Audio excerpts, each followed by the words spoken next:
Hello, ladies and gentlemen, and welcome to another edition of the Wilds War Cry. I'm your host, Stephen Wilds, and today I have with me not just one, but the terrible twosome, the gruesome, they really don't deserve any more adjectives. And I could go into a whole, ladies and gentlemen, boys and girls, children of all ages thing, but I think that's overdone in these podcasts, so we'll just keep it at that. Today I have with me Ulysses, last name unpronounceable. Hey, how you guys doing?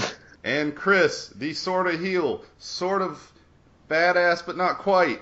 Yeah, I guess. Okay. That's him, ladies and gentlemen. A resident heel. Isn't he full of charisma? Chock full. All right. Okay, well, how are both of you guys doing today? Can't complain. It's nice and sunny over here. Same here for a change. Yeah, it is actually pretty sunny over here. We are actually coming to you live, coast to coast. We have two of us stuck here on the East Coast, and the other one is all the way in California. So, what's it like to live in the past, Ulysses? Yes, 3 hours behind everybody else. It's a thing. It's a thing. All right, let's talk about some wrestling because we are in WrestleMania season. The hype is real, and we want to talk about a few things. But last week we kind of discussed all the big matches, so we're going to take this a little bit different approach. NXT is supposed to have a presence at WrestleMania. A lot of people are thinking that they're going to be stuck in one of the pre-show matches, or that we might get really lucky and see a couple of NXT members in the Andre the Giant Battle Royal. But what we want to talk about today is the NXT members who have already been called up to the main roster. There seems to be a little bit of a trend, and we're hoping it's not going to stay a trend, but not everyone who gets called up seems to work out. So what we want to discuss here is why certain wrestlers that are being called up from this amazing developmental program just aren't working out on the main roster. And I think it's only fair that we start with the person that I feel is the biggest problem in this area, and that is the man formerly known as the amazing Leo Kruger, now Adam Rose. So, Ulysses, talk to me first. What do you think is working and what isn't working about Adam Rose? All right, I'll be honest. I've never seen anything about Leo Kruger. I don't know anything about him. For shame. Same. You just gonna cut me off? For shame. That's Go cool. ahead. Anyway, I never saw anything of him prior to his Adam Rose character. And my first impression of him, because I think the first time I saw him was for the first NXT special, and he came out with what's his mob called again? Rosebuds. The Rosebuds, yeah. There it is. Yeah, when he came out with the Rosebud, when he did the whole falling back on the Don't be a lemon. Be a Rosebud.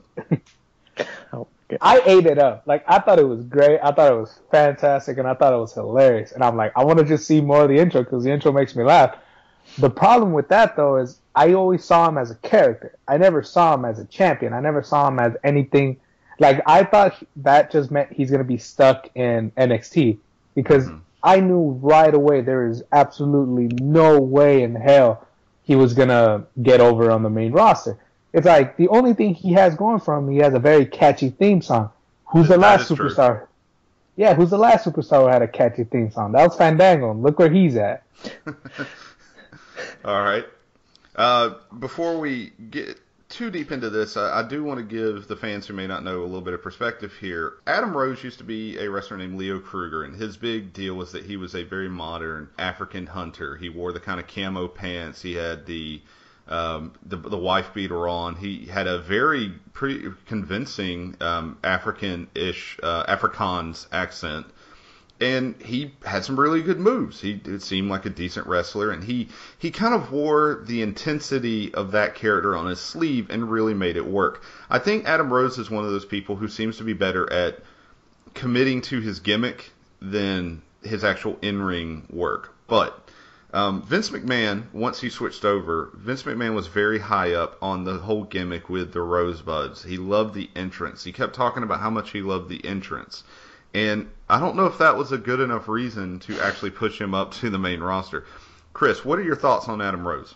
Okay, when I first saw Adam Rose, I I saw him on the main roster was the first time I saw him because I only got the network just a couple months ago, so I was For shame. limited NXT experience. So when I first saw him, I immediately did not like him. I didn't like his look, didn't like his entrance, didn't like the rosebuds, hated the bunny, could not stand the bunny. So you were the opposite of Ulysses when it came to the rosebuds and the entrance.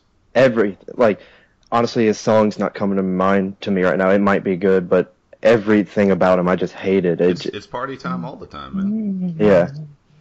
And I think he was, I can't remember who he was feuding with at the time, but it was somebody who was just as uninteresting, and it was just everything about it was just like, all right, come on, get to the next part. Just go on. Yeah, woo. It's a gimmick now. He won't last a couple months. All right, go on. Okay, so you all around pretty much did not like Adam Rose. Do you find any redeeming qualities about this wrestler? Not really. No. Okay. All right. Well, I think we know where Chris's side's coming from, but let's face it. I agree with Ulysses 100%. As much as I like the wrestler, I don't see him as a champion. I don't think either one of us could really see him in that gimmick as a champion. So, what is causing him not to go over with the rest of the fans? The way I see it, the NXT fan base, like particularly the Full Sail Arena, is way, way different than arena, say, in Philadelphia or Los Angeles or of course, yeah. who gives a damn Ohio. It's just like the type of fan, because like when you go to the Full Sail Arena, you really don't see a lot of the little kids. Like you really don't, and you see a lot more of the guys roughly like our age, a little bit older, if anything. And by that age, it looks like they care more about the actual wrestling of it more than anything else. But I don't know, like it just doesn't make sense why he wouldn't get over anywhere. To me, it's his gimmick. I feel like if he would have had a different gimmick coming in, he looks like. The main thing about his look that I don't like is the eyeliner. For some reason, that just ruins the whole look for me. But I think his moveset. Wait! That's what ruins it for you is the eyeliner. There's multiple other reasons. Okay, that was just the main one. All right, go on. But if I remember correctly from what I've seen of him, his moveset is pretty good. Is that right? Yeah, it's not a bad wrestler. And I just feel like if he had a different gimmick and like his gimmick wasn't like it wasn't so thematic. Like it's so out there. Like you said, I just couldn't see him as a champion. If I may, I think what you're trying to say is that he definitely fits the mold more of the older WWF almost style of a caricature. He is an enhanced personality more than being anything close to a real person. You have a lot of wrestlers that start off as caricatures. And even, let's give a brief segue into an example here. Someone like Rusev. Rusev is kind of a caricature in a way, but he's believable. He seems like he could be a real person. Whereas Adam Rose just kind of comes off as this larger-than-life coloring book kind of character. Yeah, because go ahead. The way I see it is like the powerhouse character, like the character that all he has to do is just be a monster and throw everybody else around. That's an easier sell to make. That's a lot easier sell than from like someone try to sell me that the character known as Adam Rose. Am I supposed to take that serious?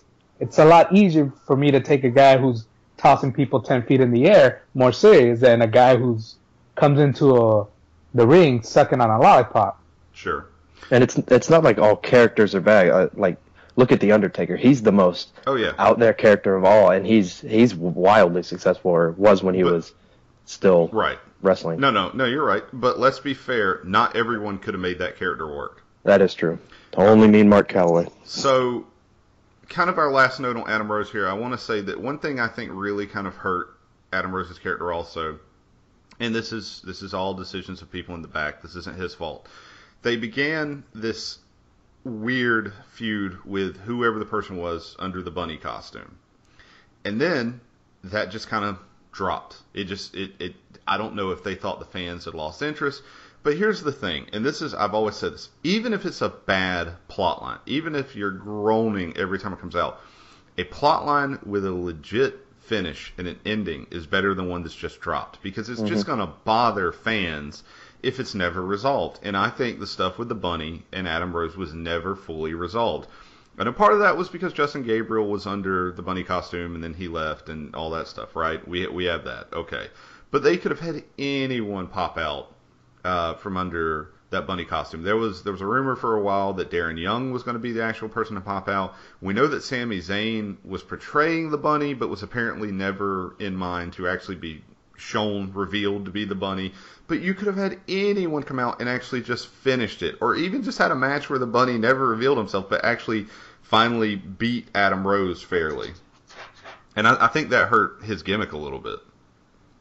Yeah, now he's stuck with like Tyson Kidd and Cesaro for no apparent reason. And they're not even doing much with that because they realized that Natalya was a better kind of third wheel, like manager personality for that group. And so they haven't even been using them together. Oh, man. Now he's just in a Twitter feud with Zack Ryder, which is fine. I love me some Zack Ryder. Mm-hmm. All right, let's move along. Next, you and like two other people. Yeah, I'm glad you're one of those people. Next up on the chopping block is the Ascension. All right. Oh, dear God. I loved the Ascension in NXT. And I'm going to tell you real quick, since, Chris, I'm guessing you didn't see the Ascension in NXT. I saw the latter part of their NXT run, like a few weeks before they went to the main roster. All right. The Ascension in NXT didn't speak much. They didn't have these horrible promos where they were bashing other legit tag teams and stuff like that. And when they did speak, it felt like there was a purpose behind it. They were dominant. They did brief matches, but the brief matches looked brutal. They made them. It felt right. And I've always said that NXT kind of has this Saturday morning wrestling feel to it, where you can get away with a little bit more because it's only an hour long. And it's a lot of guys that are new and they're fresh and the crowd is into it, like Ulysses was saying. And I think they just killed it in NXT. And I don't know whose decision it was specifically to build them the way that they did on the main roster. Vince. Probably Vince. But it did not seem to work. Ulysses, what do you think of the Ascension? All right. I'm going to just be perfectly 100% honest with you. In ring, I dig them. Like them.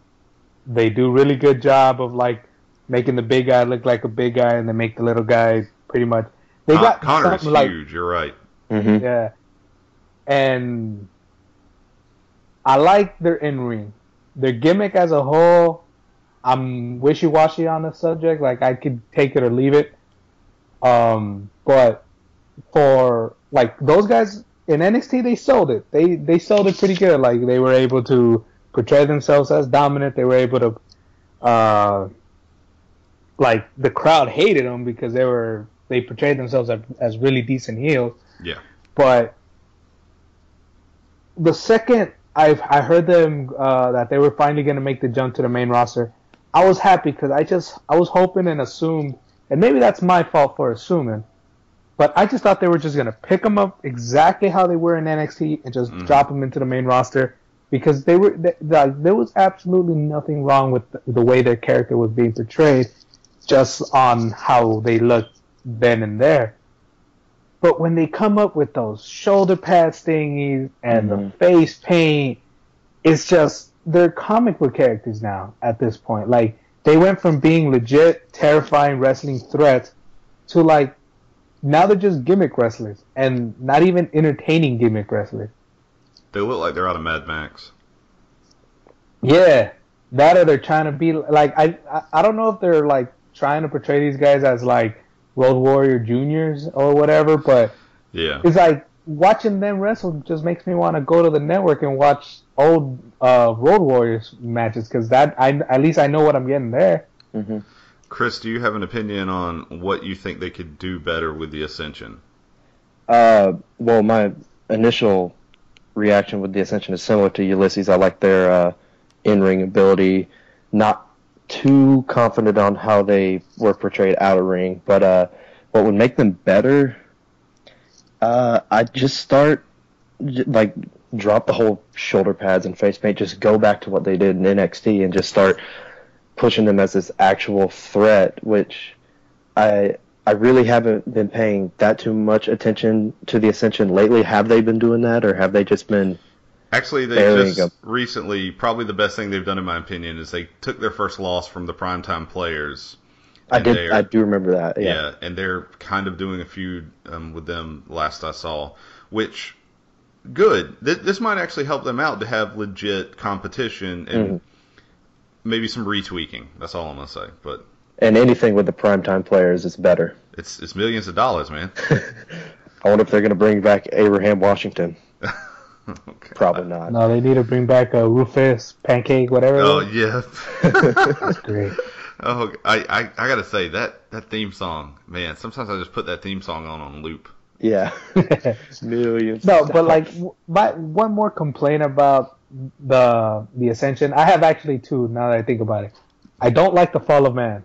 I think it's dumb. You know, that move is so polarizing. I see people say that they like it because it's, you know, it has a little bit of timing to it, and you have this, you know, big dude going up, and then I see why people kind of like it, but I've seen a bunch of people say they don't. So I can see your point on that. I'm kind of in the middle of that. If they would have named it something different, I would have probably liked it. But the Fall of Man, that's too epic of a name to put it on that move.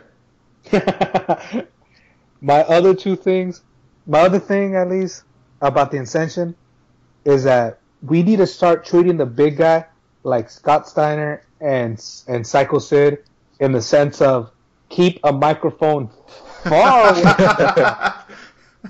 Dear God, I cannot stand that man on the microphone.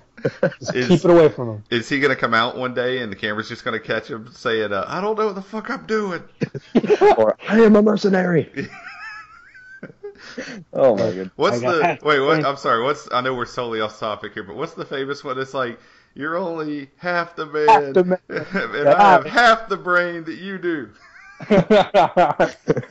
Oh, that's great. If anyone listening to this doesn't know, and you should know, go find the best Sid Vicious quotes, or go watch the WWE Countdown, which is on the network. Has a great show of people that just shouldn't be handed a microphone, pretty much. It's actually, I think it's called like the biggest blunders in wrestling or something like that. But go watch the Psycho Sid part. Yeah, but yeah, like, just, we need to treat that man like those two and just keep the microphone far away. Because that man, everything he says annoys me to death. The little guy I got no problem with on the mic. Like, his voice is kind of annoying, but he has good, he can speak really well. But the big guy, I like how we're just avoiding trying to figure out which one's Connor and which one's Victor. Connor is the big guy. Victor is the guy that Steve and Larson both say has like the worst hairline in wrestling. He does. I'm not going to argue that, but until they do anything relevant, they're going to be the big guy and the little guy. Mm-hmm. Okay. So I think that the best way to improve them is to get them a manager. I have said from the beginning that when they come up, I wish, like, if Undertaker was legit done, just completely done, I would want him to take them under his wing and be like his start a new ministry. Not like a whole ministry, but basically something like that. That's never going to happen. That's fine. Undertaker's not going to do the appearance. Yeah, see that I would rather buy Kane than Undertaker for one reason, and that's just because Undertaker could go out there and, like, I don't know, like, tombstone John Cena or do anything to anybody, and he'll never be perceived as a heel anymore. He is the face. Like, he is a face until the day he dies. Kane, he's a at fan least favorite, yeah. Mm-hmm. Yeah, Kane at least, like, nobody cares about him enough that if he turns heel, it's like, all right, whatever. So do I, but yeah. Kane is another good option, and at one point there was a rumor that the Ascension was actually going to come up under Bray Wyatt. That obviously just didn't pan out, and that wouldn't have been bad. I don't know if that would have worked. Not 100%. Yeah, they would have needed. They would have really needed. The Ascension doesn't really fit with Bray Wyatt's whole thing, but I think they would have found a way to make it work. Right. Okay. Good call on that one. Let's talk about a couple of wrestlers who I think haven't been given a fair chance after coming up from NXT. Bo Dallas and Emma. And we're going to kind of burn through these two really quick because Bo Dallas has been out recently with an injury, so we haven't seen a lot from him lately. And Emma just unfortunately had a misunderstanding at a Walmart, which is where 90% of the world's misunderstandings take place. It's like Israel and Walmart. That's where all the bad stuff happens. I'm kidding. Oh, dear God. Don't get political on us. I'm not. I swear. But there was an incident, for those of you who don't know. She was accused of stealing something. She didn't do it. It was a misunderstanding. WWE fired her. They realized their mistake. After some people were kind enough to point out that they had not fired people who had done a lot worse, and then they rehired her. Unfortunately, she was working with Santino, who, just more bad luck for Emma, was having to have neck surgery and then is kind of pseudo-retired now. So Emma just was kind of in a limbo, and I don't think they really felt like they needed to do much. I really think WWE was like, oh, we went through the trouble of rehiring her. We don't need to give her much else. So she's back down in NXT now. Bo Dallas is just really not working for people. So, Ulysses, tell me real quick about Bo Dallas and Emma. All right, I'll just be honest. I love them both. Oh, dear God, how much I love these two. Like, I could watch any Bo Dallas promo from NXT and just smile, have the same shit-eating grin that he does when he just talks. It's the greatest. His little thumbs up thing is just the best. In ring, it's Bo Dallas. If you like it, you like it. If you don't, you don't. I still have no idea what's his finisher. And it's the Bodog It's or the whatever Bodog. it's It's the corner bulldog where he runs across See, the I corner. remember for a while it was like the Power Slam, and then he did like the double arm DDT for a reason, and then so it's officially the Bulldog thingy. Yeah, on the main roster, he has primarily used the Bodog. The running Bodog is his finisher. All right. And I loved him. Like, he was just great. Like, I could watch the ladder match with him and Neville right now and probably still be super entertained. You're not wrong. That's a really good match. Yeah. When he got moved up to the roster, I was so disappointed that they ended the streak. So disappointed. Yeah. I wanted him just to continue going on and just keep that thumb up and that smile of his. It's the greatest thing. He should have been 19 and Bo. See, yes. Redo that, please. Like, you guys dropped the ball on that one terribly. And Emma, she's great. She's one of the better NXT women divas, whatever you want to call them. One of the better wrestlers on. Like, she's better than like 90% of the talent that's on the main roster, at least the women's division. Yeah. And that. Any match with her and Paige, it's just top quality stuff. Well, at least, let me rephrase that. Any match with her and Paige, when given the time, it's just top quality stuff. Like, again, to go back to when the match when they were, I think it was for the first initial NXT TakeOver event, the one when the network just barely came out about a year ago or something. I believe you're right. That match was fantastic. Like, up there with, like, the Fatal 4-Way match and the Charlotte versus Natalya match. It's one of the better Divas matches I've ever seen, period. And I knew she was dead on arrival the second they paired her with Santino. Like, I don't know. I'm one of those guys who just does not appreciate Santino at all. He might do some good things. He might do some things that I'm not aware of, but mark me up as someone who just doesn't care. Like, the Santino character just rubs me the wrong way in a million different ways. And once they got paired, Emma kind of, like, my mind just went like, I don't care about Emma anymore because she's with this guy. I don't know if that's how other people saw it, but that's how I saw it. You're a guilt by association kind of person, aren't you? Yeah.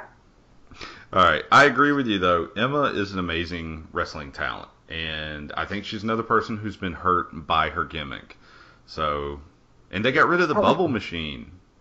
Yeah, that's disappointing. All right. Chris, tell me about Bo Dallas and Emma. Okay, I'm just going to be up front. Emma, I've seen a few matches of her, so I can't really make that much of a judgment. I know she's a great wrestler on her own, but as a character, I just don't know much about it. And I know she's friends with Paige, so that's good with me. And Bo Dallas, though, everything but Bo Dallas's body I just loved about it because Are, Bo are Dallas you is are the you one of the people flabbiest. that complain about the flab? Oh, he's so flabby. Okay. But it adds to his character. That's what I like about it. One, I agree with that 100%. Two, I don't know whose bright idea. I don't really care if wrestlers aren't like peak physical condition. I'm not gonna go chongo on you guys, but Yeah, that's what. but like I do. You're an athlete. Put some work in, right? But who thought? Let's take this guy. And let's make him run around the ring where the cameras are going to catch him bouncing around. I think you're right, though. I think it almost adds to it. It's like... And he's at that point where he can't... He's not really big enough to put a shirt on yet. Yeah. But if he did, it looked weird. Just think about it. Him coming out in the ring going like, oh, if you believe, you could have a body like me. Right. That's what I'm saying. He could use it to his advantage. Alice. Oh, yeah, man. it'd be great. Everything about Bo Dallas is amazing. I'm hoping that they do something decent with him for his comeback. He's supposedly working out the house shows again and all that. So I'm waiting for them to bring him back. They may not bring him back on television until after WrestleMania, because just how close it is. Mm. Or he may be in the Andre the Giant Battle Royal. I'm not sure. Have him come in and try to make Bray Wyatt a believer. and Bray Wyatt's trying to make him part of the Wyatt family. That would be that'd be funny. Those two I like both of them. So I want to see Bo Dallas succeed. I want to see Emma given another chance. I think now that she's back down in NXT, she may have that chance, and the best thing for her maybe to kind of work back up. Let's talk about the last person on our list for this topic, which is Paige. Now, Paige came up. Well, one, Paige was amazing in NXT, and if you haven't seen, as Ulysses said, given the time in NXT, Paige has had some amazing matches. Most of them with Emma, a few with Bayley. They're just great stuff. There's also a really good match with Natalya that she had in that women's tournament when they were crowning the women's champion. Now, she was brought up, and as most of us are aware, first night on the main roster, wins the Divas Championship. As much of a surprise as this is, I still say that this was backwards booking and not the best idea. It made her look really good for about a month, and then unfortunately, I think they realized the problem with doing something quite like that. And a lot of Paige's failures on the main roster, I personally think, can be attributed to booking. But Ulysses, what do you think about Paige on the main roster? I like Paige. Like, when she came out, it was a shock. Like, I did not want AJ to lose the title, because AJ is my personal favorite diva on the roster, next to like Bayley, because I love Bayley. But yeah, like she's like my favorite diva. So when I saw Paige came out, and the first thing she does is puts herself in a feud with AJ, I couldn't be any happier, because they're both great. Give them, if you guys just give them like 7 to 8 minutes, like they'd put on quality matches, just like, and nobody would be out there complaining about give divas a chance. But she's getting booked terribly, and then she has matches against like Eva Marie, which she's gonna have to carry her, and you could have a damn forklift and you can't carry Eva Marie to a match. Ouch. Burn. Well, yeah, but like you're not wrong, but yeah, damn right I'm not wrong. Well, yeah, but just she's entertaining. She's funny. I like how she yells everything, and the mics pick up everything. Like, yeah. I like hearing "This is my ring," or I don't know what else she yells. She yells a lot. Her intro music is like probably up there, one of my favorites, next to like AJ, because AJ's is awesome. catchy. Her intro music is pretty addictive, yeah. But and now she's feuding with like Nikki, which again, nothing. Like, give her competition. Like, at least give her Brie, because at least Brie knows that there's 4 corners in a ring. I'm not sure. Okay. Nikki has gotten a lot better. I'm sorry, both of the Bellas have improved tremendously, and I still think that Brie is the better wrestler of the two, but Nikki has gotten a lot better. You can tell she's putting more time in the ring, which is hilarious to me, because there's a big rumor going around that they are thinking about not re-signing after I think it's June or something like that. So find out on Total Deep. Yeah, we're getting off topic with that. But Chris, any thoughts on Paige? Paige. Not drool. I said thoughts. No, I love Paige's ability along with her personality, and I don't like the way she's been booked. I think the whole tag team at WrestleMania is stupid. Yeah. That's a huge step back. Yeah, I just give her the title shot. I know AJ just came back, but don't pair those two together. Like, make it a triple threat or something like that. But anyway, Paige, I think most of her problems can be attributed to booking, and it's just if WWE realized who the WWE universe wanted to be pushed and then pushed those people, we'd be a lot happier and we wouldn't have podcasts right now. But still, just that's a good point. Fair point. I think just to make her better, she's like 90% there, I want to say. Like, she's got, in my mind at least, she's got some momentum going in, and that whole thing at Fastlane is just stupid. Fastlane never existed in my mind. But she just needs to be pushed, that's all. Then Fastlane never existed. Okay. I agree. I know that when it comes around to WrestleMania time, the Divas are usually victims of how do we fit more Divas into a match, not how do we have a really good Divas match. And the Divas match is almost always one of the ones that when people go over, like, not sure if you know, but last year at WrestleMania 30, the Hogan-Austin Rock segment went over by, I believe it was like 3 minutes or something like that. So they had to actually cut some time, shave time off the other matches, and of course, which match got the most time shaved off was the Divas match. I do remember that. Yeah. That's just how that works, and it's really stupid and it's sad because a lot of these girls can really go. And I go back to what Ulysses said, but it's because it's true. Any match, you have to give time. You put Daniel Bryan in a minute-long match, it might be decent, but you're not getting your full potential. Even close, there's no way you'll get the yes movement if Daniel Bryan goes out there and only wrestles for 2 minutes tops every night. Yeah. So, okay. Well, overall, I think that a lot of what, from what we've discussed here, a lot of what's really keeping these NXT talents that have come up back is the booking. It's a lot of issues with the booking, and I think a little bit of it is performance because, it's kind of intimidating, I think, going from NXT to main roster. And NXT does their best to try to train these guys and get them used to doing everything they're going to be doing on the main roster. If you didn't watch the Stone Cold podcast with Triple H talks about that, and I think he made some very good points. Especially when he was talking to Finn Balor about his entrance and everything. There was some really good insight there into what they do down in NXT.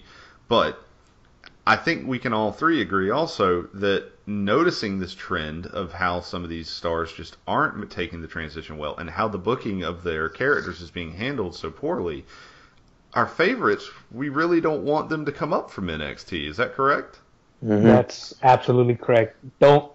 If they mess up Sami Zayn, I'm gonna unsubscribe. I'm gonna be the TNA's #1 fan. No, you won't. I don't care. You say that, but you won't. You'll still eat the crap that they're shoveling you every time. As long as they don't mess with Sami Zayn. WWE, it's every that.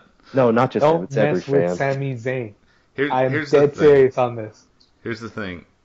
It's a huge problem that we're even having to say this, that we're so worried that this person that we know is this top star and can be this top star, will they work here? I don't know. And some people just don't work. I hate to say this, but some talents are just better in small crowds. They're better with the small storylines. They're better at not pushing a story, but going into the ring and just looking good. But yeah, I don't know, man. There's some real talent down there in NXT right now, and I was talking with Vicky not long ago. The future looks bright. If all of these people stay, I think if given the right advantage, we have a bright future in front of us for WWE. Yeah, I'll just say this for like a closing thought or whatever. If you guys haven't seen NXT or anything, take it from me, take it from Steven, take it from Chris. Go watch it. Yes. It's absolutely fantastic. It's entertaining. Like, your eyes will be glued to your TV. And more than anything, just go out there and appreciate it, because as we've seen with the call-ups, other than like the Shield, we don't know what's going to happen to them once they go up to the main roster, and next thing you know, they're forgotten and they don't even come to NXT anymore. So just go watch NXT, appreciate them now before we don't know what the hell happens to them. And you know it's promotion's good when the women are the best part of the show most of the time. When their wrestling is better than most of the guys, that's fantastic, because that means everybody else is being pulled up with their talent. If I'm not saying pulled up to the main roster, but everybody's elevated. Good wrestling pushes the rest of the roster to be better. Mm-hmm. So now we want to talk about everyone's favorite subject. Every wrestling fan loves to talk about John Cena. But I actually think we are going to enjoy talking about John Cena this time, because I am now more interested in his feud with Rusev, the United States champion, the unpinned.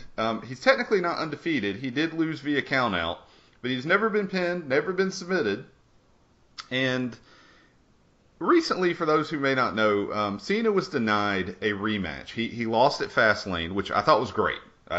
I think it elevated Rusev some. He maybe not feels like as much of a legitimate threat as I would like, but he feels like a threat. And now he's wanting a rematch for the U.S. title because he wants to bring the belt home. And to get this at WrestleMania, Stephanie McMahon says the only way that he can do that is by getting Rusev himself to agree to the rematch. And the announcers, of course, were saying, what would it be like to have a WrestleMania without John Cena? And a throng of fans out there, of course, cheered at that thought. But it's not going to happen. You know that. So, on a recent episode of Raw, John Cena tells Rusev, he warns him, don't go spitting your good shit about America unless you want a beatdown. It's pretty much, I'm paraphrasing Cena here. But then, so Rusev does exactly that. John Cena comes down to the ring, slaps the STFU on him, and Ulysses had a little bit of laugh about Rusev's face when he was in the STFU. But he submits Rusev so bad, in fact, that Lana pretty much throws in the towel and agrees to give him this rematch. And I want to discuss, why is it okay for the face of the company, the biggest face, the ultimate good guy since Hulk Hogan, to torture someone into a rematch? Because that's what happened, okay? Ulysses, talk to me about this. Okay, I'll tell you exactly why this was okay. I'll tell you exactly why. Because the face of the company didn't force this match. The face of America did it, damn it. That's why this is okay. So John Cena is a Guantanamo Bay supporter. Is that what you're saying? I'm gonna go with yes on this one. All right. Talk to me about John Cena and what this meant for his character. All right, ladies and gentlemen, we did it. We could pop the champagne. Let's go partying downtown because we officially made John Cena heel. This is the closest. I think that might be the closest we get to it. Yes. Yeah, because if for all you fans out there that wanted to see John Cena turn heel, this is as close as we're gonna get. Because nobody can convince me that after this we just saw a double turn. No one's gonna convince me this. There's no way you can convince me about this because. Are you saying that Rusev's the face? He's being portrayed as the face? You're going to tell me he's not at this moment. The man got passed out. He got attacked he got submitted into, giving up his title in a match. That is not a heel thing to do. It's usually the other way. The heel comes in, he beats on the good guy, and then the good guy goes all right, screw it. You want to fight? Let's put the title up on the line then. There's absolutely no way you can tell me that this was a double turn. From here on out, I will boo when Cena comes out because he is the heel, and I will cheer for Rusev. Weren't you doing that already? No, because I'll be honest, like, I love Rusev for one reason and one reason only. Because I'll be honest, I eat this USA versus Russia shit up. I'm eating it, like, and I love every single bite of it. It's the greatest thing ever. Mainly because I know Rocky this is a long shot. Rocky IV. I knew it. I was so disappointed. Like, if you guys are willing to dig through the archives of Twitter, look back during the Swagger Rusev. I was so disappointed that they didn't turn Swagger into, like, Apollo Swagger or Jack Creed. Find a funny way to say it. Yeah. And I'll just say this. John Cena better come out with James Brown.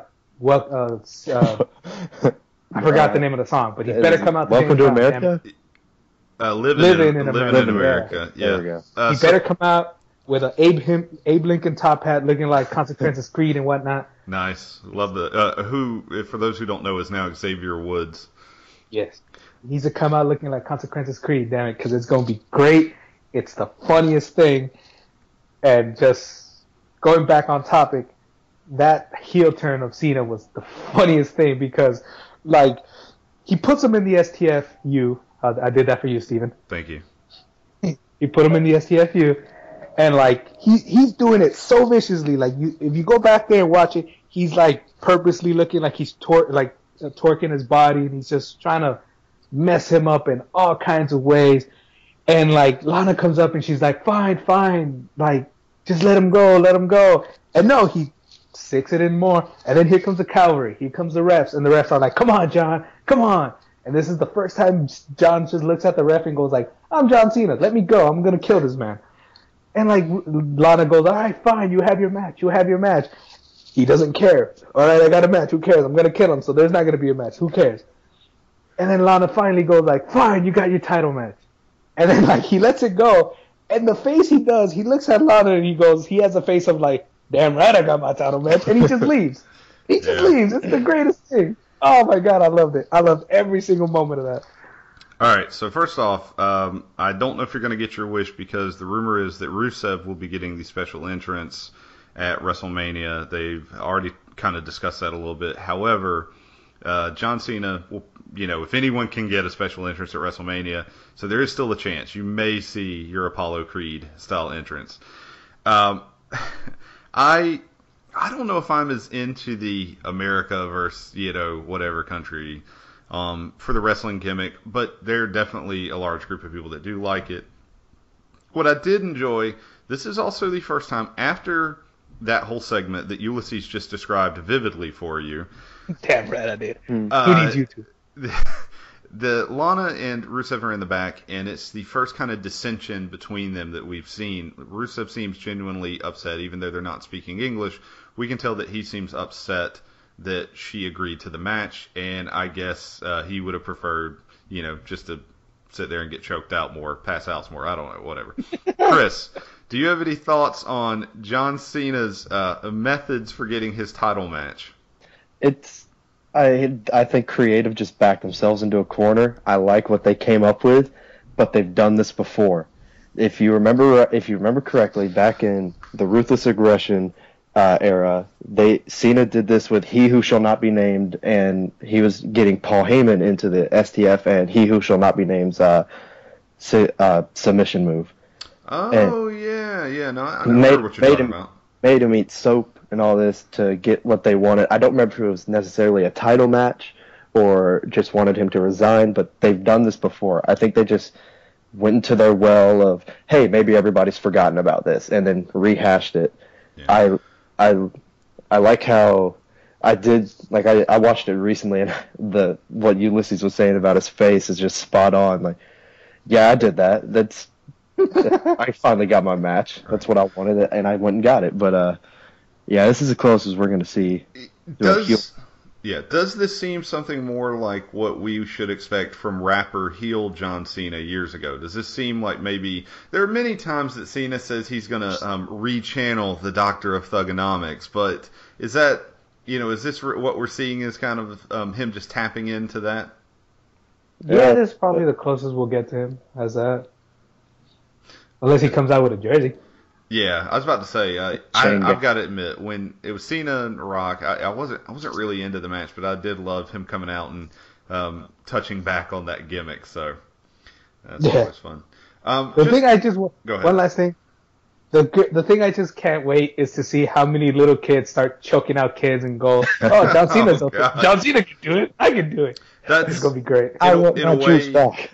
In a way, that's what I was going to ask. And it's kind of a closing up for this from both of you. We'll start with Chris. Do you see WWE using this, since it was kind of a little bit underhanded? Do you think they're going to further that any with the storyline, or is it going to be kind of setting Cena back to the status quo after he beats Rusev? I think WWE Creative is going to do what they do with all this type of stuff. They could run with it, but what might end up doing is they'll mention it once and then forget it ever happened, and just go back to Cena being Cena after WrestleMania. Yeah. Ulysses? The way I want this to play out is just follow me here. It was Rusev had to agree to the match, right? Mm-hmm.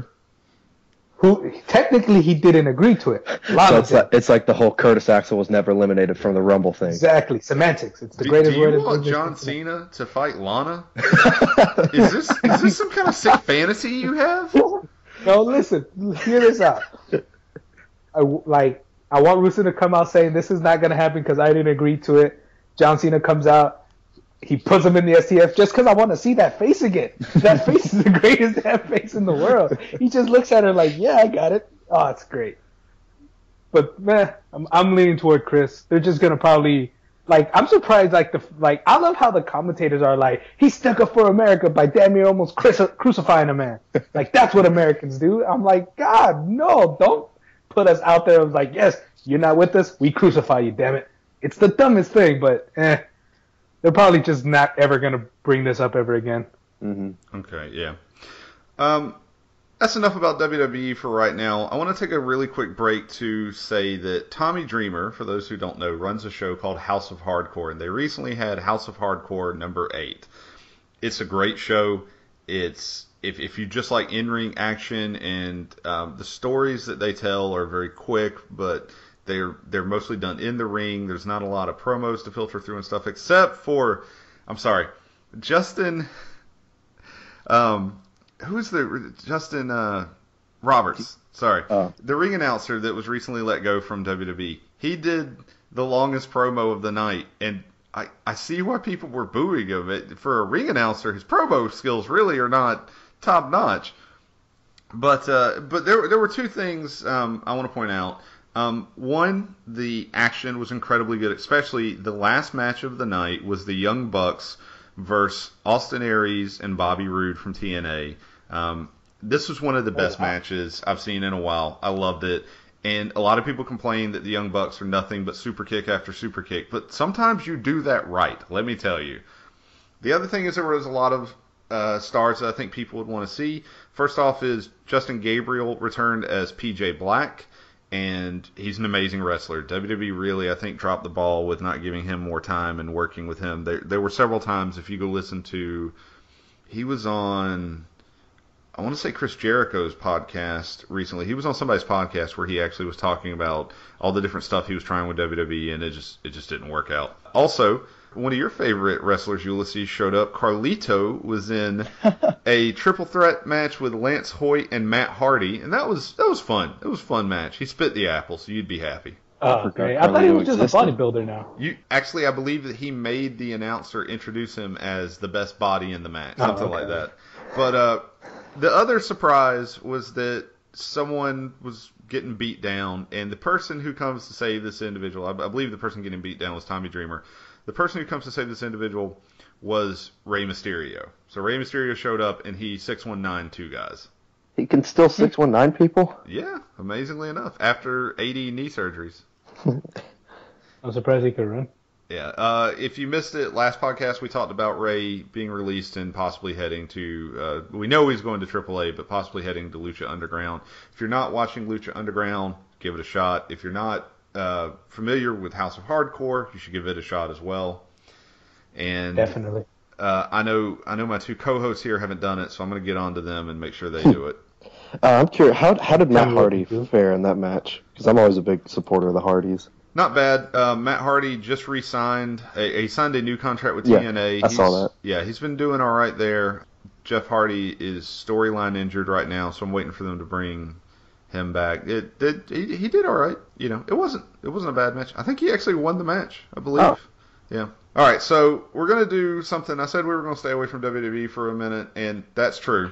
We're gonna talk about WCW in a new segment I like to call "What the Fuck Does a 16-Year-Old Know About Sting?" All right, for those of you who don't know, Chris, our wonderful co-host Chris here, That's me. He's what we like to call age challenged. He's a youngin. He's a youngin. Still taller than all.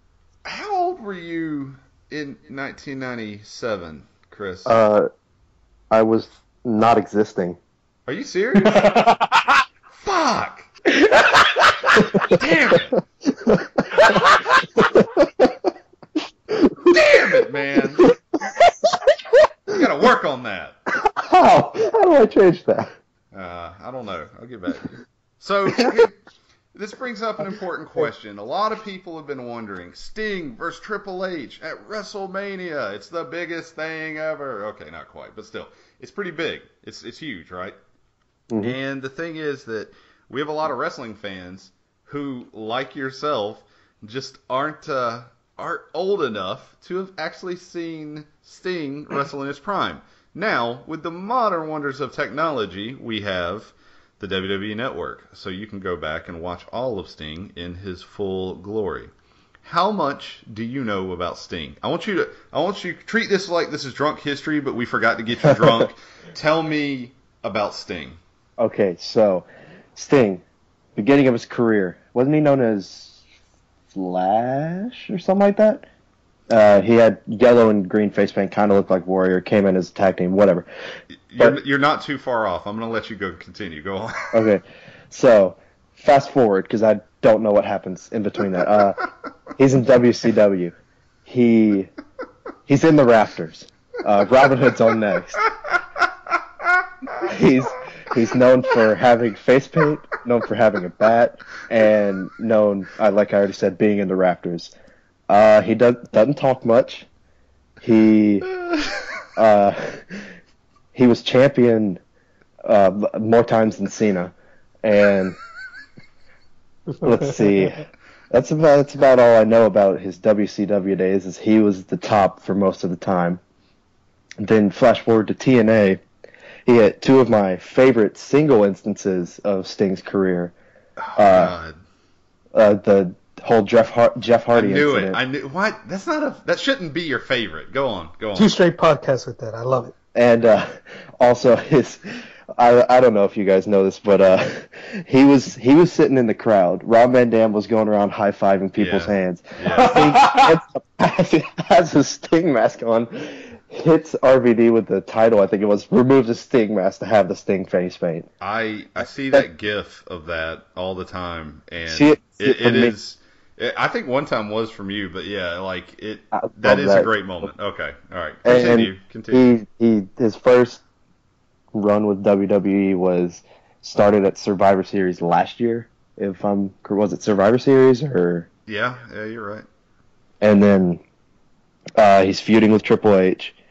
Without saying a single word, he cuts better promos than Roman Reigns, and it's not hard. Ouch. He's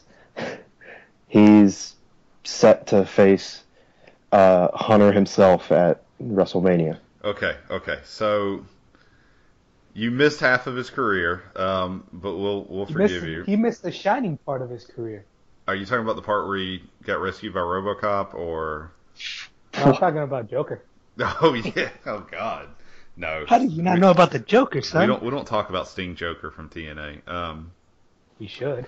Anyway, Chris, now that you've told us that you have no qualifications whatsoever to speak on this match, who do you think's going to win between Triple H and Sting? Sting.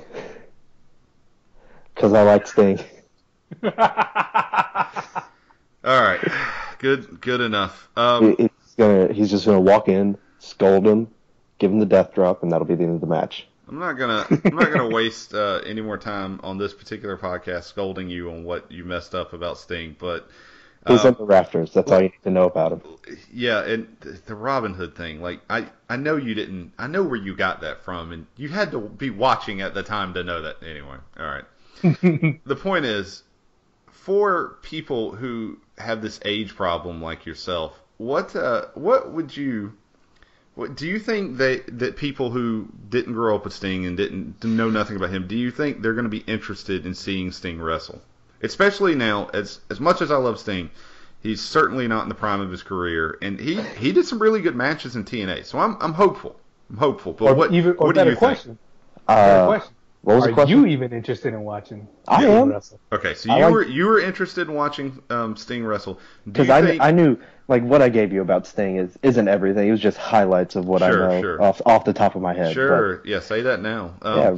But no, do you think people around your age or fans who just didn't see Sting in his prime or see him in his WCW career, do you think they're going to be interested in this match? Yes. Okay. Ulysses, could you please inform Chris what he needs to catch up on with Sting? Everything. Okay. Yeah, other than like the obvious everything, one match in particular, or at least one Nitro in particular, you need to watch. Him versus DDP for the title match. Yes. Probably my favorite match of his. DDP. Yeah. Yeah, then you got to watch the main event of that Nitro where they completely dropped the ball. It's terrible. But that's one. Any him against Ric Flair match is great. I was going to say, you kind of missed a huge chunk before he went on Crow Light.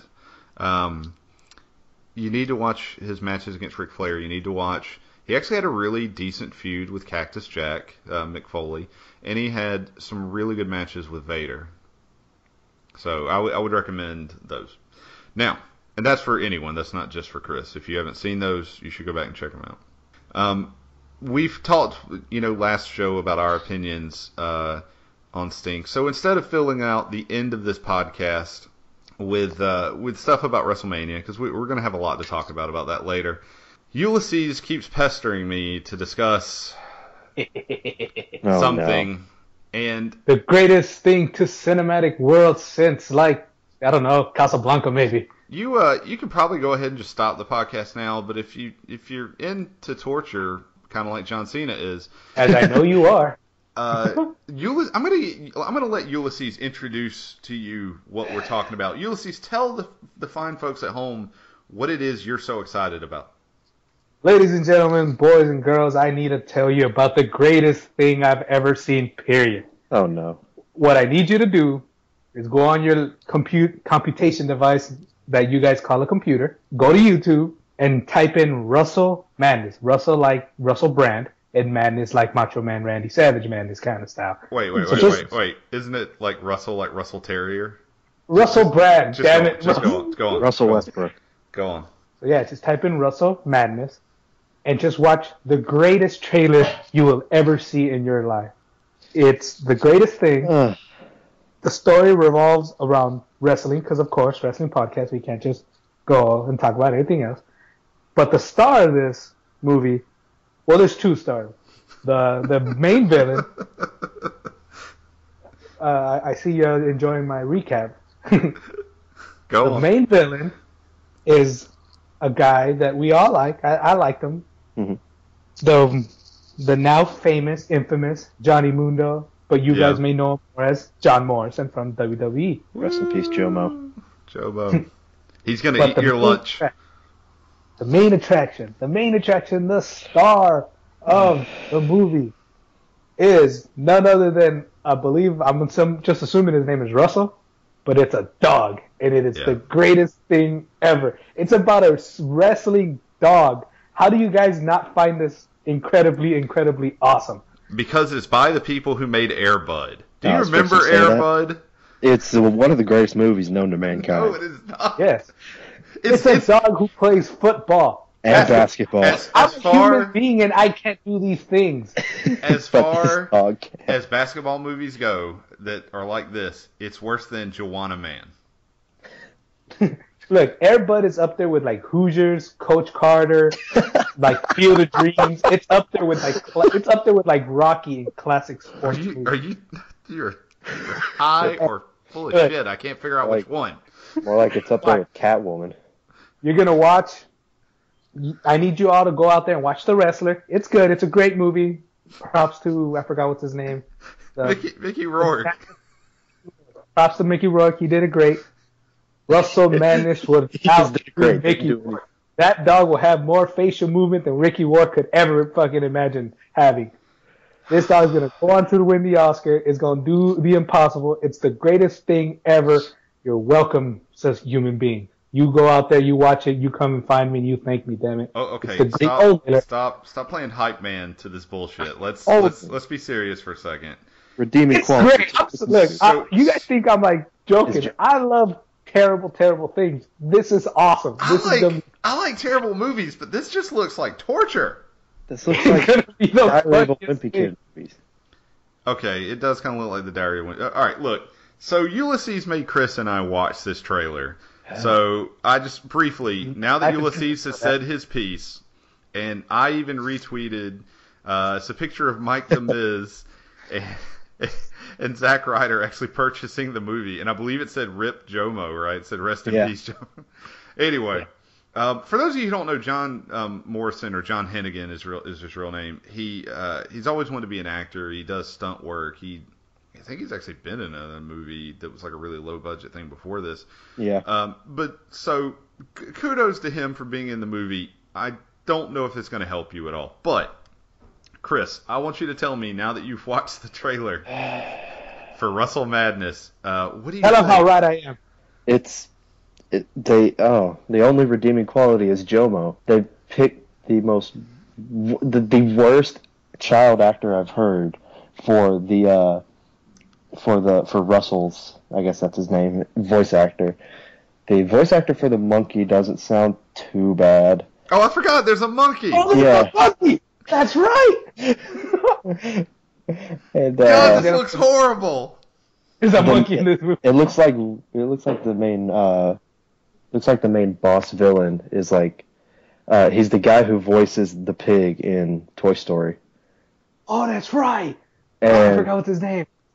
I don't remember, but I know who you're talking about. But everything about this movie just looks terrible. It is, yes. All right, well, we're not going to spend any more time talking about this. Ulysses wants you listeners to go out and give Russell Madness a chance. Save your money. It's made for TV, right? Or I can't remember. I think it's straight to DVD. Straight to DVD, whatever. You can go to your local and find it. Well, you wait long enough, it'll be on YouTube. Anyway, ladies and gentlemen, thank you for joining us. If you want to ask me any questions, you can find me on Twitter at Stephen Wilds. If you want to blame Ulysses for making you watch the trailer for Russell Madness, or God help you, if you actually watch the movie and you want to share your opinions with him, where can they find you, Ulysses? Then you can find me at Twitter at we_cho_. You can find my link in the description. Yeah. If you want to blame Chris for his age problem, or he apparently knows almost everything there is to know about basketball, which is a sport I know a lot that apparently dogs play now, so I think it's gone to the shitter.